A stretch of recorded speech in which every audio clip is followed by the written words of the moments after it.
Israël plus proche de vous vous souhaite la bienvenue dans le pays de la Bible. Nous allons vous immerger une fois de plus dans les évangiles.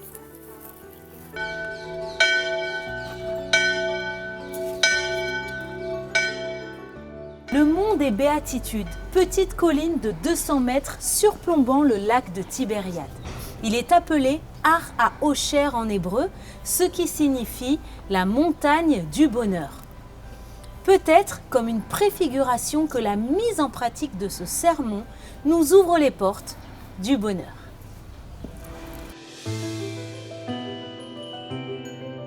Bonjour Loïc. Bonjour Stéphanie. Loïc, tu es le directeur de Jeremiah Tour. Ouais. Tu as également étudié la Bible dans son contexte, on va dire, originel, donc c'est-à-dire en Israël.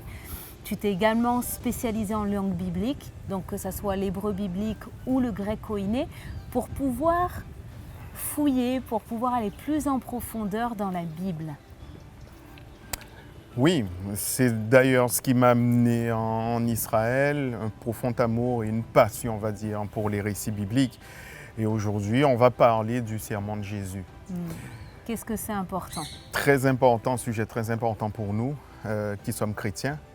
Parce que quand on parle déjà du serment de Jésus, le mont des Béatitudes, ça nous parle. On pense tout de suite au passage au chapitre 5 à 7 de Matthieu qui va nous servir de toile de fond aujourd'hui.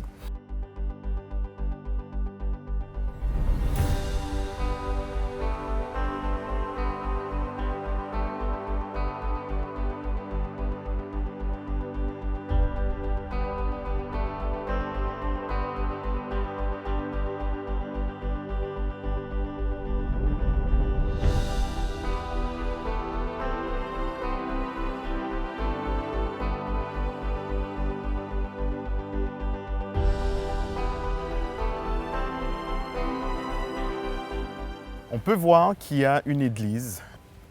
Et cette église, elle a été construite en 1938. Et elle a été construite pour commémorer justement cet événement, le serment de Jésus sur la montagne. On a eu une pèlerine espagnole qui s'appelait Égérie, qui a effectué un voyage ici et qui dit en fait qu'il y avait déjà au IVe siècle des chrétiens qui se rassemblaient ici sur la montagne pour prier.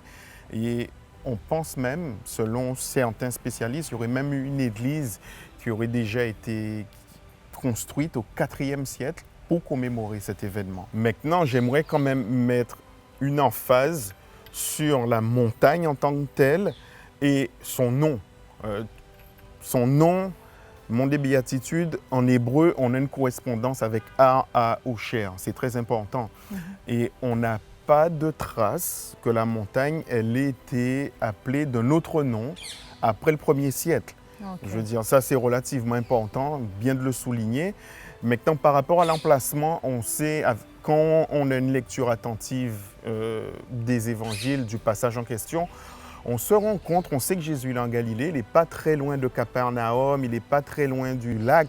Donc, ça poserait problème si cette montagne elle était par exemple à Jérusalem ou dans le Negev, ce qui n'est pas le cas. Ici, en contrebas, il y a une concordance des lieux et juste en contrebas, on a le site de Tabga, qui est le lieu de la multiplication des pains et des poissons. À 5 minutes d'ici, on a Capernaum. Un peu plus loin, à 15 minutes, on a Bethsaïda, le lieu de naissance et d'origine de l'apôtre Pierre. Donc Jésus, sur cette montagne, qui ne laisse point de doute au fait qu'on est bien sur le mont des Béatitudes, Jésus il avait la même vue que nous ici. Avec ses disciples et toutes les personnes qui étaient là ce jour-là avaient exactement la même vue que nous. Le relief n'a pas changé. Donc là, on est vraiment au cœur des évangiles. Ok, mais justement au cœur des évangiles, ramène-nous sur le sermon qui a été fait ici aux Béatitudes. Une des choses importantes dans ce sermon, c'est que Jésus il dit qu'il n'est pas venu pour abolir la loi, mais pour l'accomplir. Il est venu prend son sens, en effet. Oui, il est venu pour accomplir la loi. Qu'est-ce qu'on appelle nous la loi?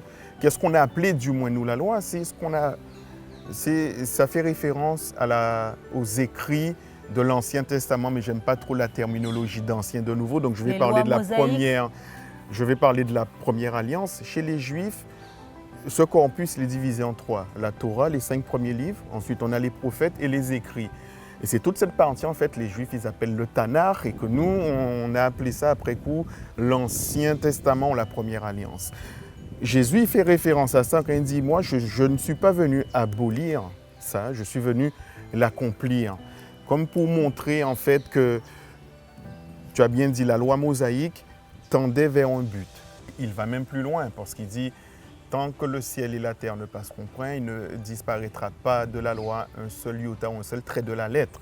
Et selon moi, ce passage-là reflète le mieux, selon moi, ça n'engage que moi, l'autorité de Jésus dans les écrits en fait, de la Seconde Alliance.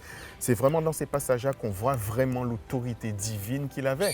Parce qu'il dit, vous avez entendu dire, œil pour œil, dent pour dent. Mais moi, je vous dis.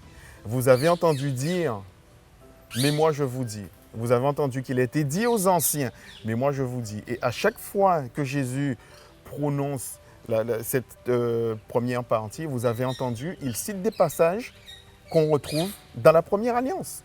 Vous avez entendu dire œil pour œil, dent pour dent. Ça se trouve dans Deutéronome, dans aussi le livre des Nombres.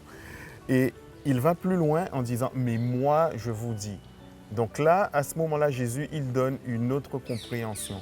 Il révèle quelque chose d'autre qui n'avait pas encore été dit jusque-là. Et c'est là qu'on voit vraiment toute l'autorité de Jésus.